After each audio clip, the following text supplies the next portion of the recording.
ওগো আল্লাহ, ওগো মালিক, তুমি ছাড়া তো আমাদের আর কেউ নাই, তুমি ছাড়া তো আমার আর কেউ নাই। আল্লাহ গো, তুমি যদি মাফ না করো কে আমাকে মাফ করবে? তুমি যদি মাফ না করো কে আমাকে মাফ করবে?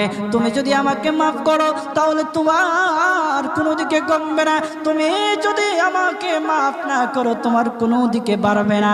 আল্লাহ গো, তুমি আমাকে মাফ করে দাও। সারাটা জীবন অন্যায় কাজ করেছি, সারাটা জীবন নাফরমানি করেছি, আমার কাছে কালেমার দাওয়াত কম আসে নাই, আমার কাছে কালেমার দাওয়াত কম আসে নাই, আমাকে লোকেরা কম বোঝায় নাই। ওগো আল্লাহ, তুমি আমাকে মাফ করে দাও।